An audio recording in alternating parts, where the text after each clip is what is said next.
শনিবার রাতে লেবাননের দক্ষিণাঞ্চলে ব্যাপক হামলা চালিয়েছে আইডিএফ।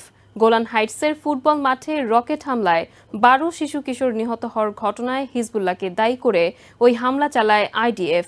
এদিকে রোববার ইরানের পররাষ্ট্র মন্ত্রণালয় ইসরায়েলকে হুঁশিয়ারি জানিয়ে বলেছে, লেবাননে আর কোনো ধরনের হামলা চালানো হলে ওই অঞ্চলে যুদ্ধ ছড়িয়ে পড়বে।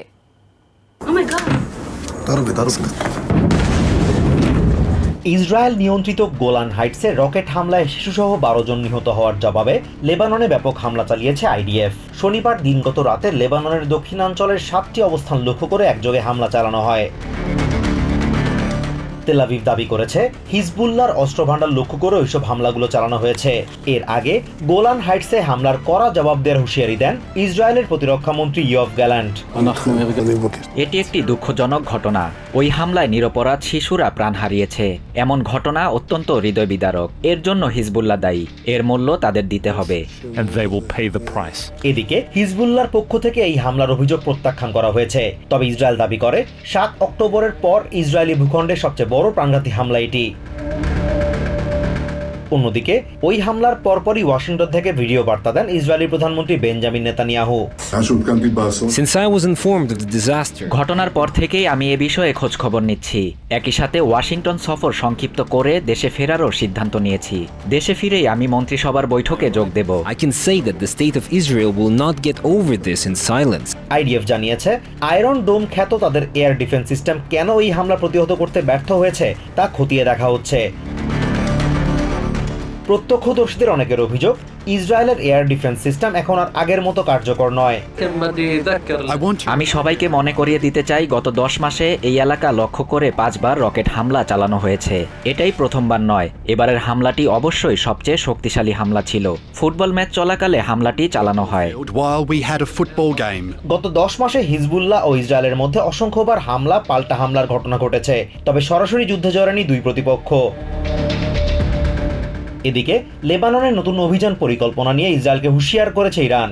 রোববার ইরানের পররাষ্ট্র মন্ত্রণালয়ের মুখপাত্র নাসের কানানি এক বিবৃতিতে লেবাননের বিষয়ে ইসরায়েলকে সতর্ক করে বলেন, সেখানে নতুন করে হামলা হলে ওই অঞ্চলে যুদ্ধ ছড়িয়ে পড়বে।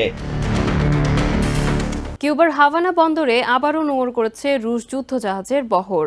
শনিবার রাশিয়ার একটি ট্রেনিং শিপ, একটি পেট্রোল ফ্রিগেট ও একটি রিফুয়েলিং ট্যাঙ্কার বন্দরে পৌঁছায়। চলতি মাসের 30 তারিখ পর্যন্ত সেগুলো বন্দরে থাকবে বলে জানা গেছে। বন্দরে পৌঁছানোর পর কামান দেগে শুভেচ্ছা জানানো হয় জাহাজ বহরকে। রাশিয়া ও কিউবার মাঝে বন্ধুত্বের গভীরতা তুলে ধরতে হাভানার জলসীমায় পৌঁছেছে 3টি রুশ যুদ্ধজাহাজ। শনিবার হাভানা বন্দরে পৌঁছানো রাশিয়ার একটি ট্রেনিং শিপ, একটি পেট্রোল ফ্রিগেট ও একটি রিফুয়েলিং ট্যাঙ্কার জুলাই মাসের 30 তারিখ পর্যন্ত সেখানে অবস্থান করবে বলে জানানো হয়েছে। এই সপ্তাহের শুরুর দিকে কিউবার প্রতিরক্ষা কর্মকর্তারা রুশ যুদ্ধজাহাজের বহর হাভানায় পৌঁছাবে বলে জানান। এই সফরকে ঐতিহাসিক এবং বন্ধুত্ব ও সহযোগিতা প্রদর্শনী বলে আখ্যা দেন তারা। শনিবার কিউবা রুশ যুদ্ধজাহাজের বহরটিকে কামান দাগার মাধ্যমে হাভানা বন্দরে স্বাগত জানায়। যুদ্ধজাহাজের নোঙর করা নিয়ে কিউবানদের মাঝে উত্তেজনা কাজ করছে। জাহাজ দেখতে বন্দর ঘিরে বেড়েছে সাধারণ মানুষের আনাগোনা। রবিবার ও সোমবার আগ্রহীরা ট্রেনিং শিপের ভেতরে প্রবেশ করতে পারবেন বলে জানিয়েছে কর্তৃপক্ষ। এর আগে গত মাসে পরিকল্পিত সামরিক মহড়ার অংশ হিসেবে পারমাণবিক শক্তিচালিত সাবমেরিন সহ রুশ যুদ্ধজাহাজের আরেকটি বহর হাভানায় নোঙর করেছিল। সে সময় পরিস্থিতি গভীরভাবে পর্যবেক্ষণ করে আমেরিকা জানায়, এতে দেশের জন্য কোনো হুমকি নেই।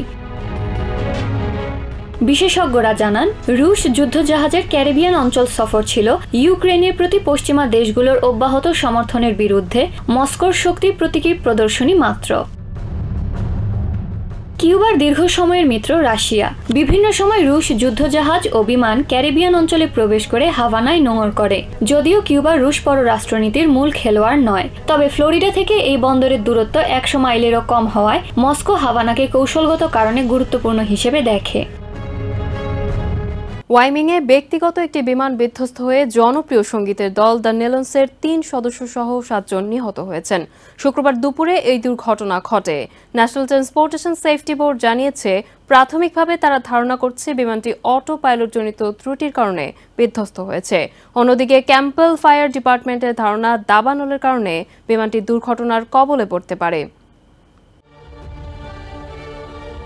ওয়াইওমিংয়ে বিমান দুর্ঘটনায় বিখ্যাত American music group gospel group the নেলন্সের 3 সদস্য সহ 7 জন নিহত হয়েছেন।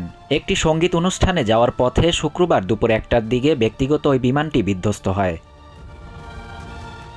সামাজিক মাধ্যম ইনস্টাগ্রামের এক পোস্টে দ্য নেলন্সের সদস্য অটাম নেলন স্ট্রিটম্যান জানান, দুর্ঘটনায় তার মা নেলন্সের সহ প্রতিষ্ঠাতা ক্যালি নেলন ক্লার্ক, বাবা জ্যাসন ক্লার্ক ও বোন অ্যাম্বার নেলন কিসলার নিহত হন। নিহত বাকি 4 জন হলেন তার বাবা মার অ্যাসিস্ট্যান্ট, বিমানের পাইলট, পাইলটের স্ত্রী ও জর্জিয়া ডিপার্টমেন্ট অব কারেকশনস বোর্ডের চেয়ারম্যান ল্যারি হ্যানি।